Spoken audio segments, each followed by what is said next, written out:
Our fifth big controversy comes from election-bound border state of Punjab. Significant, not surprising.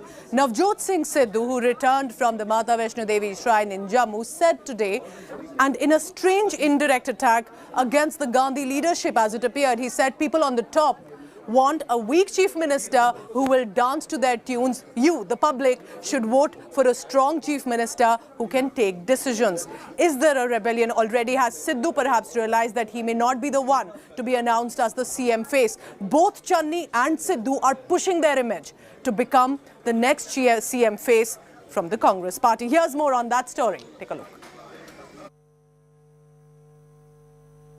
ਉੱਪਰ ਵਾਲੇ ਤਾਂ ਚਾਹੁੰਦੇ ਆ ਕੋਈ ਕਮਜ਼ੋਰ ਜਿਹਾ ਮੁੱਖ ਮੰਤਰੀ ਹੋਵੇ ਜਿਹੜਾ ਇਹਨਾਂ ਦੀ ਤਾਲ ਦੇ ਉੱਤੇ ਨੱਚੇ ਤਾਥਾ ਤਈਆ ਫਿਰ ਉੱਤੋਂ ਕਹਿਣ ਨਾਚ ਮੇਰੀ ਬੁਲਬੁਲ ਕੇ ਪੈਸਾ ਮਿਲੇਗਾ ਕਹਾਂ ਕਦਰਦਾਨ ਹਮਾਰੇ ਜੈਸਾ ਮਿਲੇਗਾ ਪਹਿਲਾਂ ਬਾਹ ਮਰੋੜ ਲੈਂਦੇ ਜਦੋਂ ਆਈ ਕਰਦਾ ਫਿਰ ਛੱਡ ਦਿੰਦੇ ਕੀ ਹੈ ਜਿਹਾ ਮੁੱਖ ਮੰਤਰੀ ਚਾਹੁੰਦੇ ਹੋ ਤੁਸੀਂ Another day, another salvo from Punjab Congress chief Navjot Singh Sidhu, leading many in the state to wonder when will this tamasha in the ruling party end. This time, the sulking Sardar is taking aim straight at his bosses, the Gandhis, and launched a fresh attack on his arch-rival Chief Minister Channi. ਜਿਹਦੇ ਨਵਾਂ ਪੰਜਾਬ ਸਿਰਜਣਾ ਹੈ ਮੁੱਖ ਮੰਤਰੀਆਂ ਦੇ ਹੱਥ ਹੁੰਦਾ ਜਿਹੋ ਜਿਹਾ ਮੁੱਖ ਮੰਤਰੀ ਹੋ ਜਾ ਸੂਬਾ ਹੋ ਜੂ ਆ ਦੋ ਮੁੱਖ ਮੰਤਰੀਆਂ ਨੇ ਬੇੜੀ ਬਾਤੀ 25-30 ਸਾਲਾਂ ਦੇ ਵਿੱਚ ਪੰਜਾਬ ਦੀ ਐਤਕੀ ਮੁੱਖ ਮੰਤਰੀ ਤੁਸੀਂ ਚੁਣਨਾ ਭਾਈ ਉੱਪਰ ਵਾਲੇ ਤਾਂ ਚਾਹੁੰਦੇ ਆ ਕੋਈ ਕਮਜ਼ੋਰ ਜਿਹਾ ਮੁੱਖ ਮੰਤਰੀ ਹੋਵੇ ਜਿਹੜਾ ਇਹਨਾਂ ਦੀ ਤਾਲ ਦੇ ਉੱਤੇ ਨੱਚੇ ਤਾਥਾ ਤਈਆ ਫਿਰ ਉੱਤੋਂ ਕਹਿਣ ਨਾਚ ਮੇਰੀ ਬੁਲਬੁਲ ਕੇ ਪੈਸਾ ਮਿਲੇਗਾ ਕਹਾਂ ਕਦਰਦਾਨ ਹਮਾਰੇ ਜੈਸਾ ਮਿਲੇਗਾ ਪਹਿਲਾਂ ਬਾਹ ਮਰੋੜ ਲੈਂਦੇ ਜਦੋਂ ਆਈ ਕਰਦਾ ਫਿਰ ਛੱਡ ਦਿੰਦੇ ਕੀ ਹੈ ਜਿਹਾ ਮੁੱਖ ਮੰਤਰੀ ਚਾਹੁੰਦੇ ਹੋ ਤੁਸੀਂ This is Sidhu's most direct attack on Rahul and Priyanka, calling them out as the suspense over who will be the Congress's Punjab CM face continues. Rahul Gandhi is likely to announce the party's choice at a virtual rally on Sunday in Ludhiana. While Chief Minister Channi seems confident, Sidhu remains tight-lipped on the chief ministerial race. India Today was the only channel that confronted him with questions as he came down from the hills in Vaishno Devi. Sir Channi साहब कह रहे front runner है no comment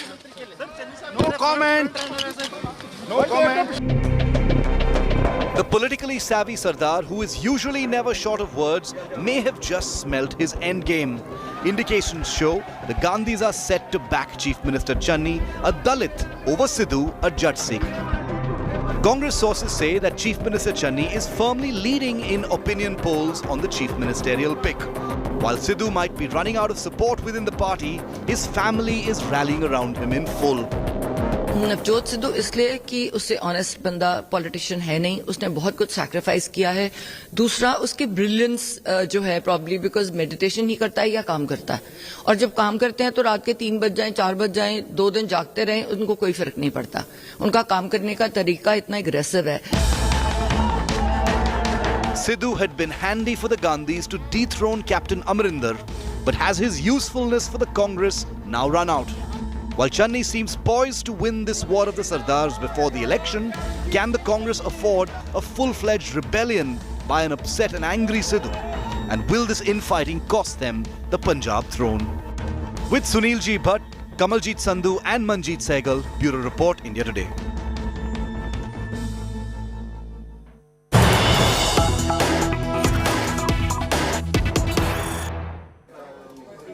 And Navjot Singh Sidhu has spoken exclusively to India Today after that controversy broke out about him possibly taking on the Gandhis directly.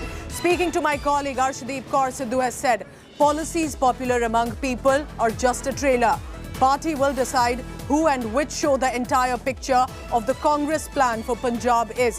Sidhu has also said if the party makes a correct decision on the Chief Minister's face, then Congress will win 70 seats in elections. Listen in to this big breaking coming in.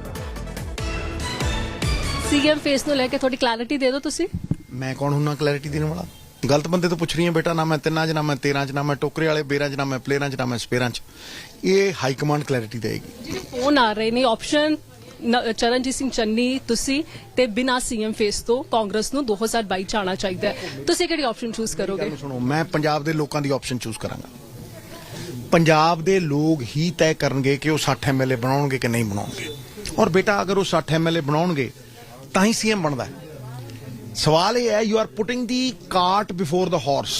ਵੈਸੇ ਕੀ ਹੁੰਦਾ ਹੈ, ਗੱਡੇ ਦੇ ਅੱਗੇ ਘੋੜਾ ਲੱਗਦਾ ਹੈ, ਤੁਸੀਂ ਘੋੜੇ ਦੇ ਅੱਗੇ ਗੱਡਾ ਲਾਈ ਜਾਂਦੇ ਹੋ। ਘੋੜੇ ਦੇ ਅੱਗੇ ਗੱਡਾ ਕਿਵੇਂ ਲੱਗੂਗਾ?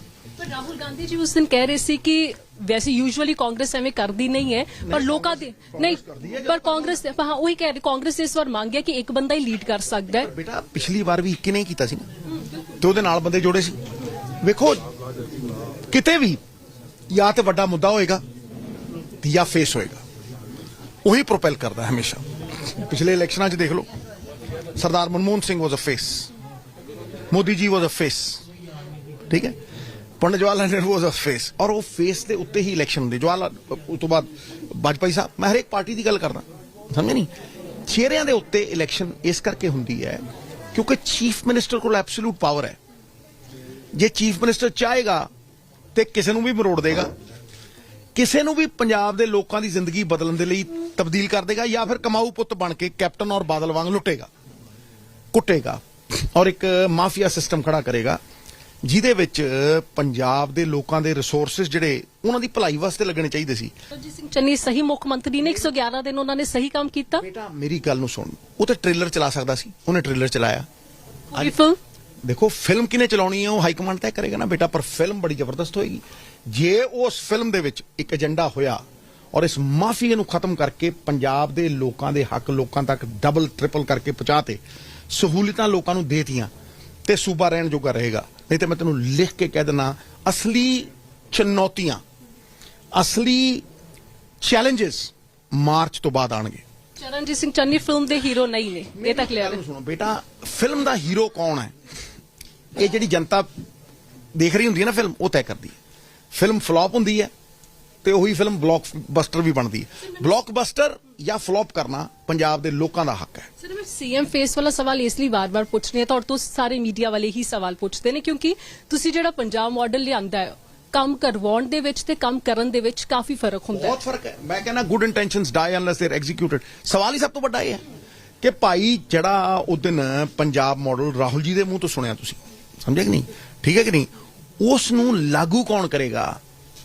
ਕੀ ਮਾਫੀਆ ਦਾ ਹਿੱਸਾ ਲਾਗੂ ਕਰੇਗਾ, ਜਾਂ mafia the part and parcel 75-25 ਲਾਗੂ ਕਰੇਗਾ, ਜਾਂ ਕੋਈ ਇਮਾਨਦਾਰ ਨੈਤਿਕਤਾ ਤੇ ਖੜਾ ਬੰਦਾ ਲਾਗੂ ਕਰੇਗਾ?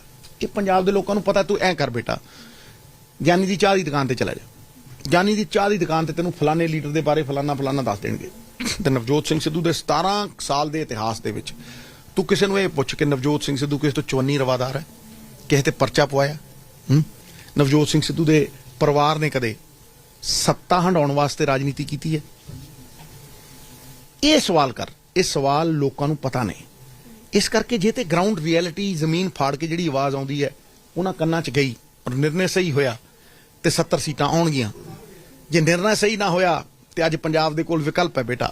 ਮੈਂ ਤੈਨੂੰ ਅੱਜ ਦੱਸ ਰਿਹਾ, ਸੈਕੂਲਰ ਪਾਰਟੀ ਦੇ ਮੂਹਰੇ ਸੈਕੂਲਰ ਪਾਰਟੀ ਖੜੀ ਹੈ, ਇਹ 'ਚ ਕੋਈ ਸ਼ੱਕ ਨਹੀਂ ਹੈ। ਅੱਗੇ ਪੰਥ ਨਾਲ ਲੜਦੇ ਹੁੰਦੇ, ਇਹ ਸੁਖਬੀਰ ਹੋਣੀ, ਪੰਥ ਕਿੱਥੇ ਨੇ? ਇਹਨਾਂ ਲੋਕਾਂ ਨੇ ਗੁਰੂ ਦੇ ਅੰਗ ਫੜਵਾ ਕੇ ਨਾਲੀਆਂ 'ਚ ਸਟਵਾਤੇ। ਇਹ ਲੋਕ ਪੰਥ ਦਾ ਹਿੱਸਾ ਨੇ? ਪੰਥ ਹੀ ਇਹਨਾਂ ਦੇ ਅੱਗੇ ਖੜਾ ਸੀ ਔਰ ਪੰਥ ਨੇ ਹੀ ਬੀਜੇ ਨੇ ਇਹ 14 ਸੀਟਾਂ ਤੇ ਵੀ ਉਹਨਾਂ ਨੂੰ ਲਿਆਂਦਾ।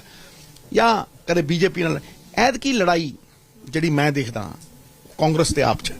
ਜੋਤ ਕੌਰ ਸਿੱਧੂ ਜੀ ਨਾਲ ਵੀ ਗੱਲ ਕੀਤੀ, ਉਹ ਕਹਿੰਦੇ ਕਿ this is a last try, ਅਗਰ ਸਾਨੂੰ ਮੌਕਾ ਨਹੀਂ ਮਿਲਿਆ ਕੰਮ ਆਪਣਾ ਕਰਵਾਉਣ ਦਾ, ਸੋ ਸਾਡੇ ਵਿੱਚ ਇੱਕ ਜਾਣਾ ਸਟੈਪ ਬੈਕ ਕਰੇਗਾ। ਦੇਖੋ, ਪਰਿਵਾਰ ਚਲਾਉਣਾ। ਅੱਜ ਮੇਰੇ ਕੋਲ ਕੁੜੀ ਵਿਆਹ ਨੂੰ ਪੈਸੇ ਨਹੀਂ, ਪਰ ਮੇਰੇ ਕੋਲ ਇੱਜ਼ਤ ਹੈ ਨਾ।